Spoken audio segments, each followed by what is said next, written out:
Y continuamos con la conferencia inaugural, ¿no?, para la que tenemos el placer de contar con Julio Zarco.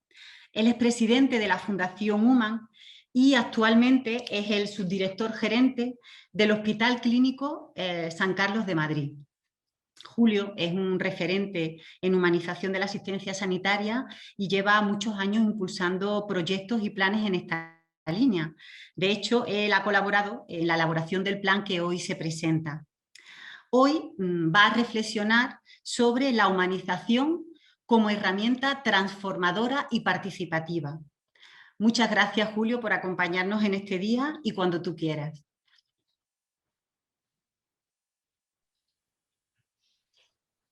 Buenas tardes a todos. Muchas gracias, Maru.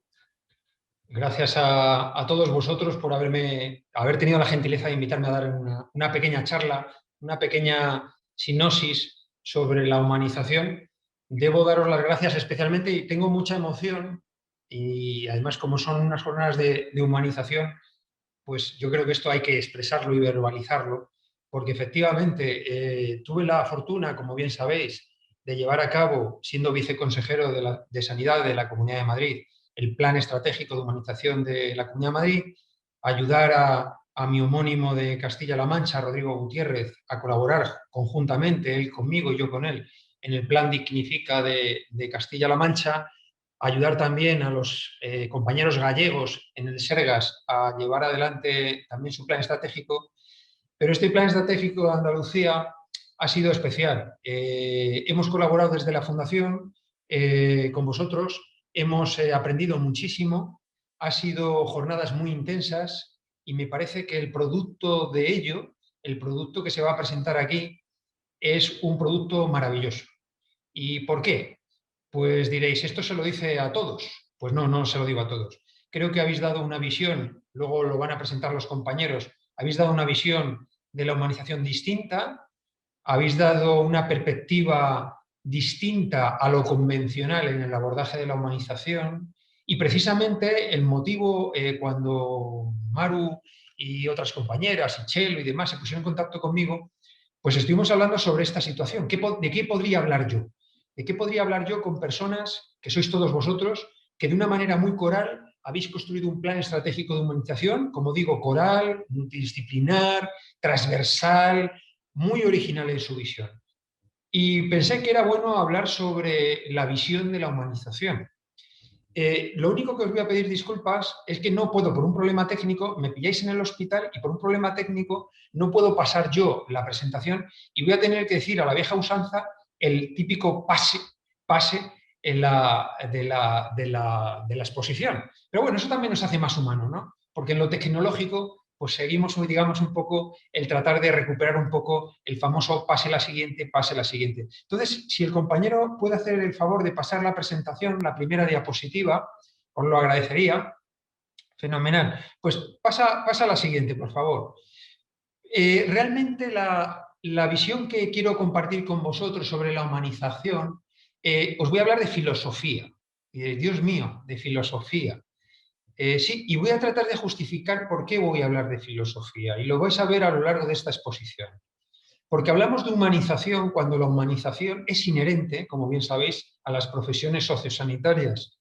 Es inherente a muchísimas personas. Aquí he puesto 3, pero bueno, podría poner miles de personas, miles de profesionales sociosanitarios que desde los albores de los tiempos hasta la actualidad y más allá, seguirá siendo así, han contemplado el sufrimiento del ser humano, como decía el consejero de Sanidad, desde el punto de vista de reivindicar su dignidad y de reivindicar sus cuidados, reivindicar su privacidad, tratar de dignificar al ser humano cuando es más vulnerable, cuando realmente está sufriendo, cuando está enfermo, y no solamente a la persona enferma, sino entendiendo desde un punto de vista ecológico a la familia, entendiendo el ecosistema en donde se encuentra esa persona. Bueno, he traído aquí ejemplos. Florence Nightingale, Gregorio Marañón, William Osler. Está preñado de personas que han hecho a la asistencia sanitaria, a la asistencia sociosanitaria más humana. Pasa a la siguiente. Dicho esto, es verdad que a lo largo de muchísimos siglos y siglos y siglos y siglos que se ha estado reivindicando el trato humano a las personas, es verdad que en nuestro país hasta el año 1985 no se sustancia en el primer plan de humanización de la asistencia sanitaria, en donde 15 hospitales de toda España no estaban transferidas todavía las comunidades, por lo tanto estamos hablando en el extinto INSALUD, ¿no? Se ponen de acuerdo para poder ver qué es lo que pueden hacer centrando su visión en la persona que está enferma. De ahí nace el Plan de Humanización de la Asistencia Hospitalaria del año 85, como digo, y es verdad que desde el año 85 hasta el año 2016 no sacamos adelante otro plan estratégico de humanización en la Comunidad de Madrid y consecuente, prácticamente al unísono, el Plan Dignifica de Castilla-La Mancha y luego todas las comunidades pues habéis o hemos empezado, digamos, a rodar el sustanciar, visibilizar, escenificar en un plan estratégico, en papel, blanco sobre negro, qué es lo que queremos decir con humanización y hacia dónde queremos que vayan los cuidados y las atenciones de nuestros ciudadanos. Pero es una corriente, insisto, milenaria de pensamiento y de actitud que se sustancia, como digo, en nuestro país por primera vez en el año 85. Pasa a la siguiente, por favor. Dicho esto, de que no estamos hablando de cosas antiguas, de cosas tampoco modernas, estamos hablando de un vino viejo en odres nuevos.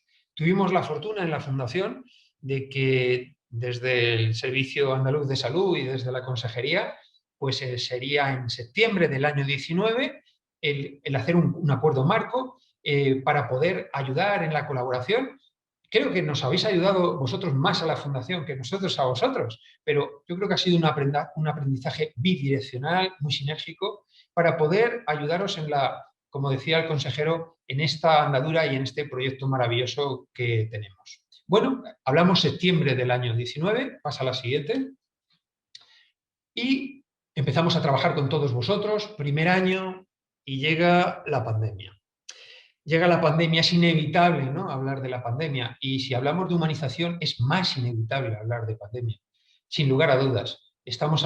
Todavía estamos en la pandemia, no sé si con la olita, la ola más grande, la ola más decreciente, pero la pandemia se ha instalado en nuestra sociedad, desgraciadamente, y nos ha conmovido y nos ha conmocionado. Ha conmocionado al sistema sanitario, ha conmocionado a la sociedad y nos ha hecho, fijaros, en este abordaje de la positividad, tratar de replantearnos de que en buena hora ha venido la pandemia para replantearnos ciertas cosas como tienen que ver de que si estamos hablando de humanización, estamos hablando de dignificación, estamos hablando de que en esta asistencia prácticamente de guerra o de batallar que hemos tenido con nuestros ciudadanos y que tenemos con nuestros pacientes y nuestras UCIs y nuestras hospitalizaciones, etcétera, etcétera, pues bueno, hemos tenido desgraciadamente muchos ciudadanos que han fallecido solos, que han fallecido sin poderles acompañar y en donde yo, partiendo de que yo he sido un enfermo, yo me infecté en el mes de marzo, estuve 2 meses bastante grave, he contemplado escenas conmovedoras que hacía tiempo que no observaba. He visto compañeros, médicos, enfermeras, auxiliares, tratando de quitarse incluso los guantes para agarrar una mano de un paciente que va a fallecer. He visto compañeros, y todos hemos visto compañeros, que han llorado de desesperanza y han llorado por impotencia. Nos ha conmocionado la pandemia. Y realmente cuando llevábamos un año de trabajo con el tema del plan estratégico vuestro de Andalucía, nos ha llegado la pandemia y nos ha llegado la pandemia para no parar. Nos ha llegado la pandemia para que nos ayude a recalificar, reclasificar y reorientar nuestras prioridades. Y por eso es emocionante este plan estratégico y presentarlo un día como hoy. Qué pena que no lo podamos hacer presencialmente, pero la emoción va a tener que seguir siendo la misma. Pasa a la siguiente.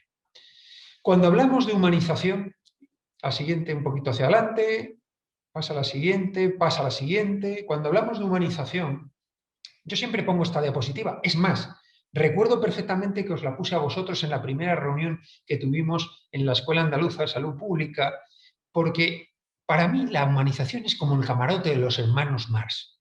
Uno habla de humanización en clave de bioética, otro habla en clave de información, otro habla en clave de espacios y arquitectura, otro habla en clave de relación profesional-paciente. Es decir, Todo esto es humanización. Es verdad que los planes de humanización, estas distintas dimensiones de la humanización son reales. La humanización es transversal y la humanización como actitud ante el paciente, ante el ciudadano, ante la persona, no deja de ser un despliegue de estas distintas dimensiones. Pero fijaros, casi todos los planes estratégicos adolecen de lo mismo. Se segmenta mucho la realidad, se segmentan mucho las dimensiones de la humanización. Pasa a la siguiente. Sería muy interesante y muy bueno, y yo creo que vosotros lo habéis conseguido en cierta forma o en cierta manera, que los planes de humanización se enmarquen dentro de un marco teórico con una visión holística y sistémica de los procesos, sobre todo para que vaya como un motor bien engrasado, bien ajustado, es decir, para que no sea el camarote de los hermanos Marx. Todo tiene que estar bien ajustado. No se puede tener un plan estratégico, ni de humanización, ni de nada, que tenga elementos deslavazados, atomizados. Todos tienen que estar integrados de una manera adecuada. Pasa a la siguiente, por favor. Bien, si adoptamos esta postura, saco aquí esta frase de Albert Schweitzer, que poca gente sabe que fue Premio Nobel de la Paz, ¿no? Que dice un tema que lo quiero enmarcar porque recoge las dos diapositivas anteriores, planes estratégicos deslavazados, dimensiones atomizadas, o bien un plan estratégico enmarcado, perdón la redundancia, en un marco adecuado. El mayor de los males, según Albert Schweitzer, que os invito a que lo leáis con profusión, es muy interesante, este médico, filósofo, músico, sacerdote, un hombre muy del Renacimiento, ¿no? Es el mayor de los males de hoy en día, y esto lo escribía en los años 40, y estamos en los años 2000 y sigue siendo real, más real aún, y más real aún después de la pandemia, es no tener una visión del mundo, una adecuada visión del mundo. El ser humano necesita una visión del mundo. Por eso os he dicho que os iba a hablar de filosofía, aunque no os debíais asustar. Tenemos que adoptar una visión del mundo. ¿Quiénes somos? ¿Cómo estamos en el mundo? Algo que es muy existencialista, pero que nos marca y nos condiciona a todos, pero muy especialmente a las profesiones de los cuidados. Pasa a la siguiente, por favor. Esto lo dice Albert Schweitzer, pero fijaos, os pongo como un análisis un poco grosero, que me gustaría tener más tiempo para desglosar, pero que os lo dejo aquí, como elementos de reflexión, que es un poco mi misión, motivaros un poco la reflexión de cuál es la visión y el modelo del mundo actual hasta ahora y cuál es el que yo pienso que debe ser en el futuro. Por cierto, no yo, sino muchísimas otras personas. Bueno, tenemos un mundo que ha vivido de la ciencia positivista, acordaros el pienso luego existo de René Descartes, o quizá el método científico de Bacon, ¿no? La ciencia como paradigma fundamental de donde nos movemos. Por lo tanto, estamos en un mundo cuantificable y mensurable, ¿no? Todo se cuantifica, todo se mensura, todo tiene que estar perfectamente, digamos, parametrizado, tiene que estar bien tipificado, en una sociedad que está muy fragmentada, con muchos estamentos, con grandes,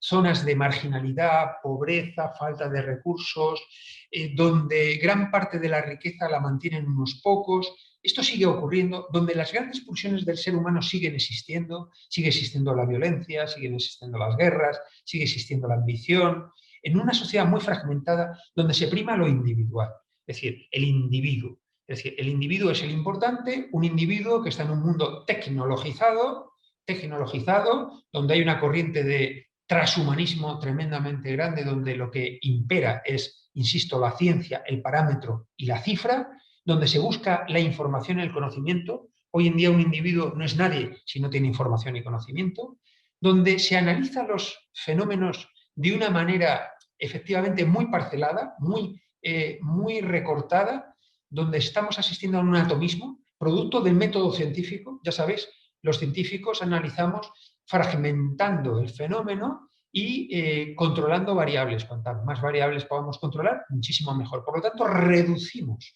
los fenómenos, es decir, el atomismo y el reduccionismo de la ciencia nos lleva lógicamente a esta situación, donde la mente del individuo y la conciencia no deja de ser una herramienta de estudio, de trabajo, no se la contempla nada más como un objeto, es decir, un objeto de trabajo, de aparato lógico racional, y donde la evolución, entendiendo la evolución de la vida, se entiende como un mecanismo de relojero ciego, donde a través de la selección natural la evolución va desplegando la mejora de las especies en general y el ser humano, por supuesto, es una especie más evolucionada.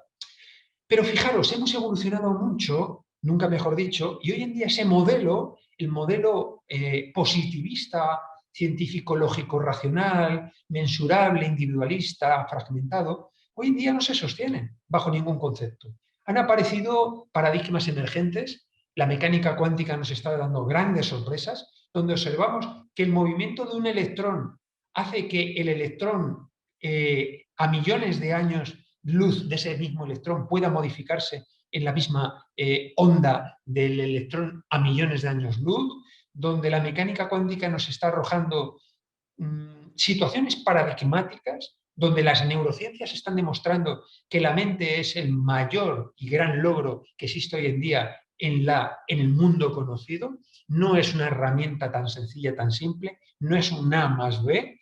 De hecho, la ciberneurología está demostrando que esto es una máquina muy compleja, donde incluso la cosmología nos está arrojando modelos del universo totalmente distintos y también paradigmáticos, donde también lo cualitativo sirve, porque claro, yo no puedo cuantificar cuánto me quiere mi novia, cuántos gramos de querencia o de amor me está mi novia dando. Lo cualitativo también es importante, donde nos gusta una sociedad abierta, una sociedad que, como Karl Popper decía, es una sociedad que tiene que ser democrática, globalizada, que tiene que ser sobre todo ética, informada, formada, una sociedad deliberativa, donde el ciudadano toma decisiones libres sopesando los pros y los contras, donde no hay que buscar posiblemente tanto la información y el conocimiento, sino más la sabiduría.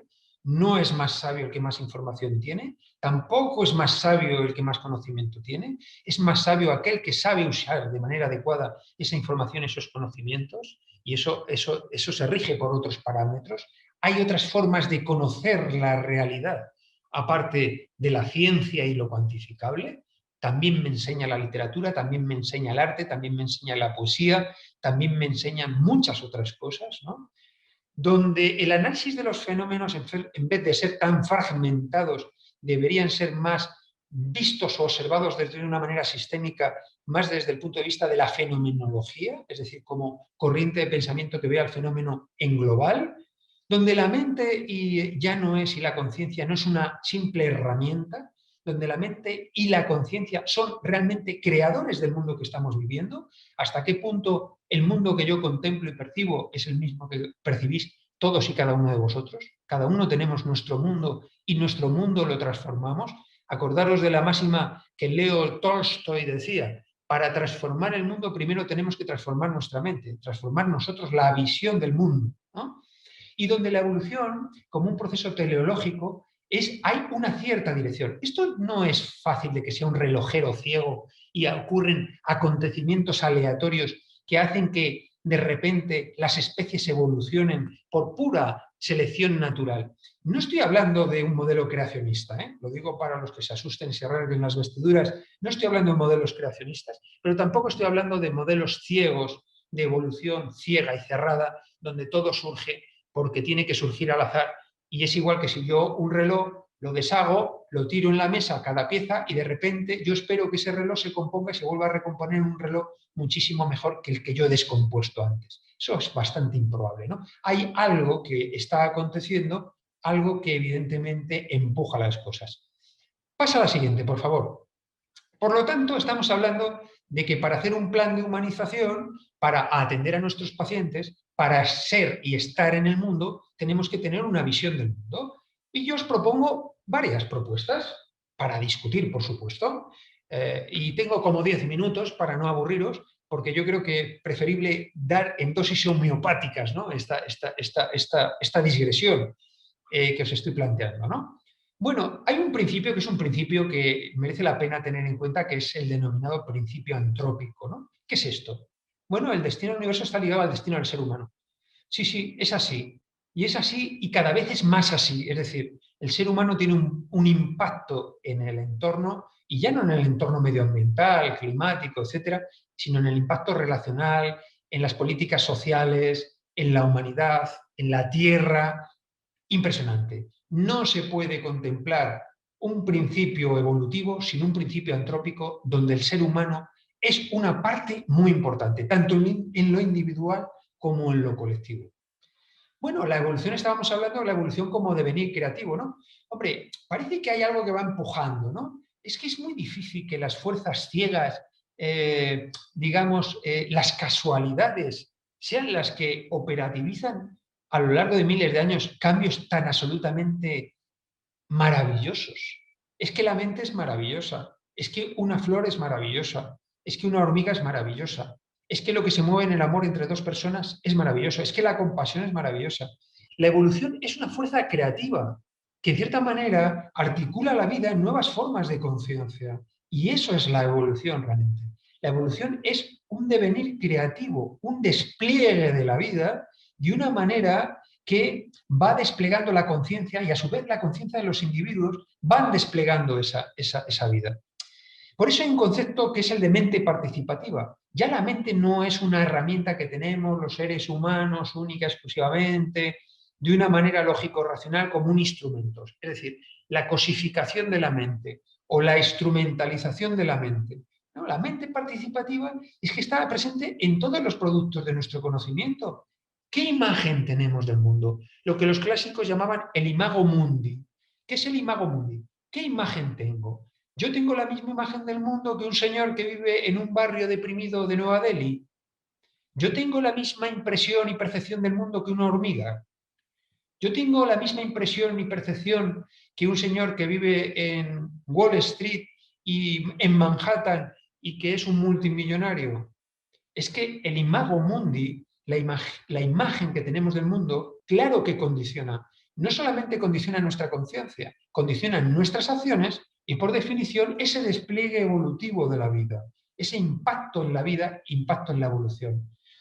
Y esto exige un orden implicado, donde todos los elementos están interconectados. Hablaba antes de la mecánica cuántica. La ciencia está empezando a explicar paradigmas de la ciencia, del gato de Schrödinger, u otros paradigmas que antes eran insospechados. Hoy se están explicando. Hoy se sabe que cualquier gesto, cualquier acción que yo acometo tiene repercusión, señores, en el mundo entero. En el mundo entero.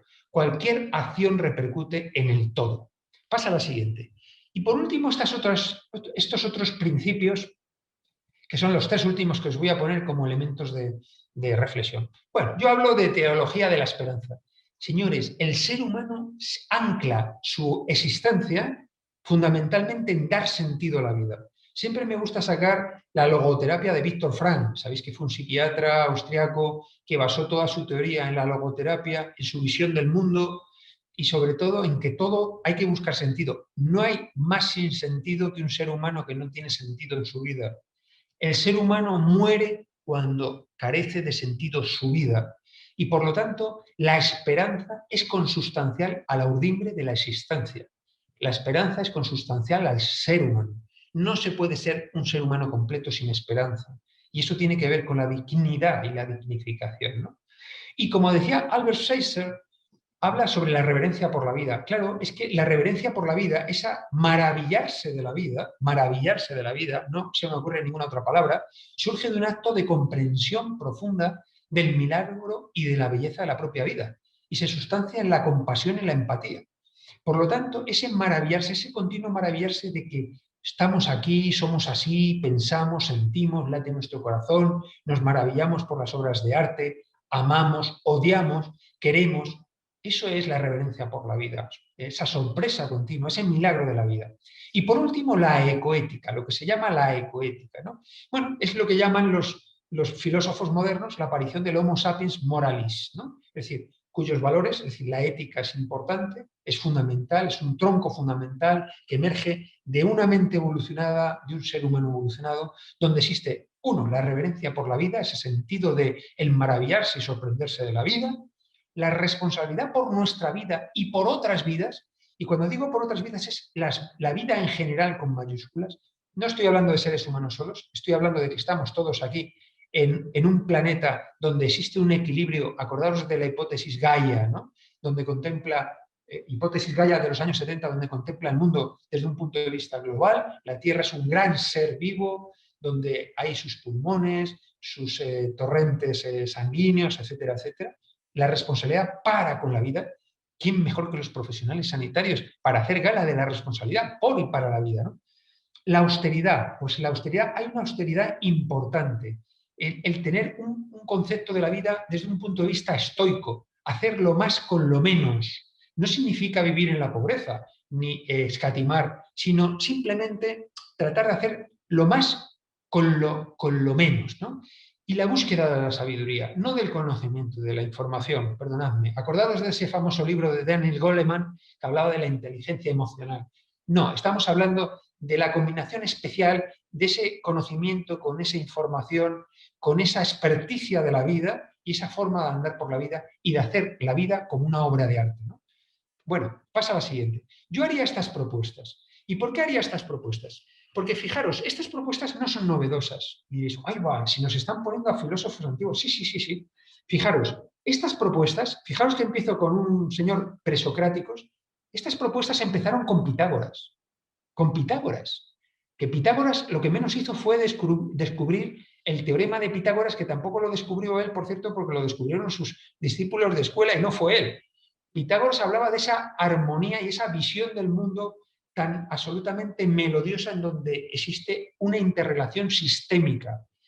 Por cierto, legado que copió Platón, con una visión platónica malentendida de lo que los pitagóricos querían decir. Por cierto, quiero recordar, para los que les guste la historia de la ciencia y la historia de la medicina y la enfermería, que Hipócrates era un pitagórico, un pitagórico nato, ¿no? Bueno, esa visión de los pitagóricos que trasciende a Platón y a Plotino, curiosamente, a principios del siglo XX, Henry Bergson hablaba de la evolución creativa, que lo hemos hablado antes, del elan vital.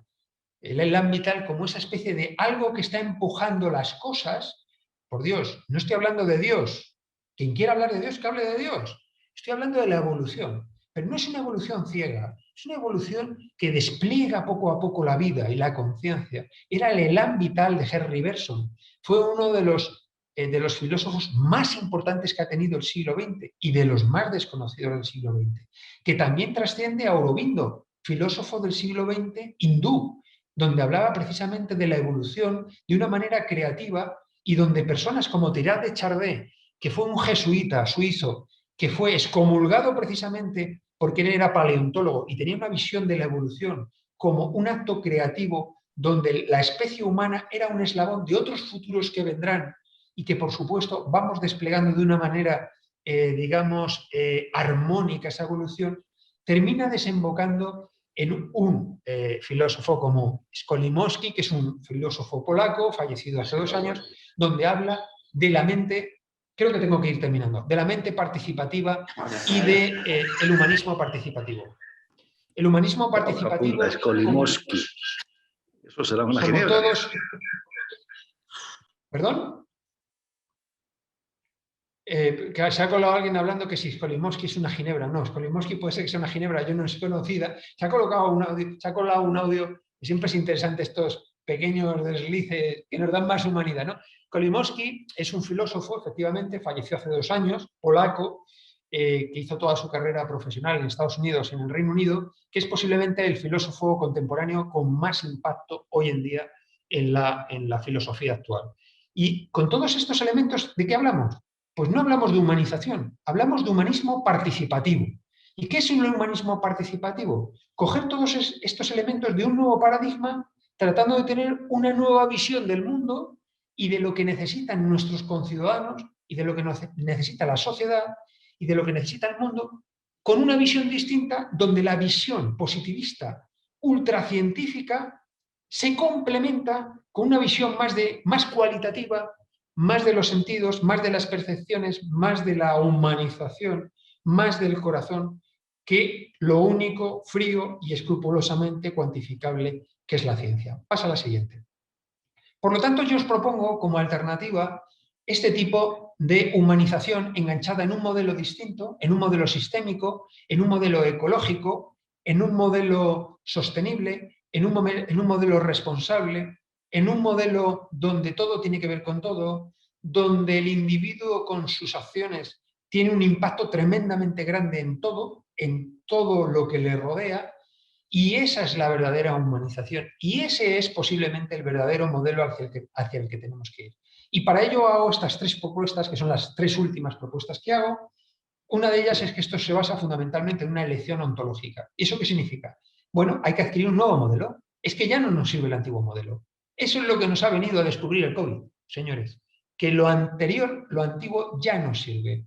Y lo que creíamos que veníamos anunciando décadas atrás que iba a ocurrir, acordaros, la tecnología, la telemedicina, el mundo tecnológico, las nuevas formas de pensar, las nuevas formas de trabajar, es que el COVID nos lo ha metido a calzón. Es que lo tenemos aquí, señores. Y esto hay que empujarlo y hay que ayudarlo a desplegarlo. Tenemos que adoptar una visión del mundo. Y esa visión es una elección ontológica. Yo quiero tener una visión del mundo que es esta. Eso es una decisión, ¿eh? No creáis que es otra cosa. Esto no llega por gemación infusa.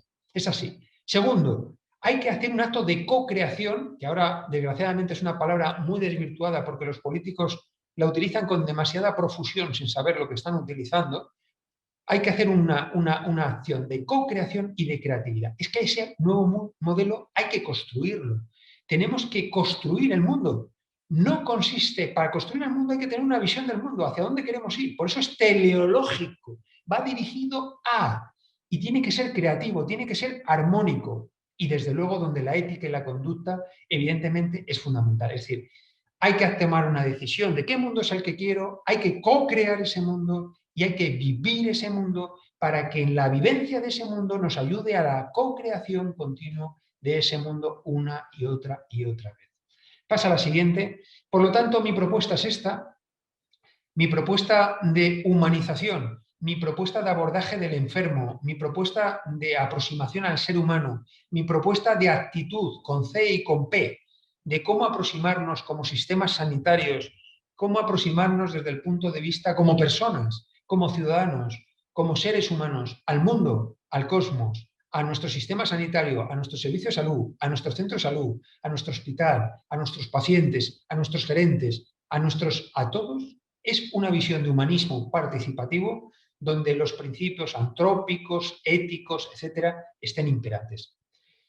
Termino ya con una... Pasa a la siguiente, por favor, con 2 o 3 frases de este filósofo polaco que creo que son muy interesantes. Aquí recupero una frase, esta fue escrita hace como 4 o 5 años en un texto muy interesante que tiene, que os recomiendo que se lean, porque se leen fácilmente, se llama Mente Participativa, donde recoge lo que decía Albert Schweitzer sobre lo importante que es tener un modelo de mundo, es decir, no tener fragmentación en los valores y en el mundo, sino tener algo que sostenga todo eso, es decir, y eso que sostiene algo es una visión del mundo. Pasa a la siguiente, por favor. Sigo con el mismo filósofo, no me voy a ir de él, es muy interesante.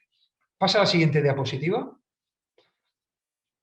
Ahí andamos. Él dice que era un individuo muy atrevido, él fue una persona muy, os acordaréis de cuando el sindicato Solidaridad hizo las revoluciones en Polonia prácticamente al unísono de la perestroika. Él fue una persona muy activa, aunque él ya estaba en el Reino Unido, para el movimiento, digamos, de la perestroika y de los movimientos sociales en Polonia. Decía que necesitamos una filosofía que no sea nada tímida, ni cicatera, ni teórica, sino una filosofía que no tema caminar por donde los ángeles temen hacerlo, es decir, una filosofía atrevida, un pensamiento atrevido, un pensamiento de vanguardia, que es lo que yo os propongo. Y ya la última, pasa a la siguiente, por favor.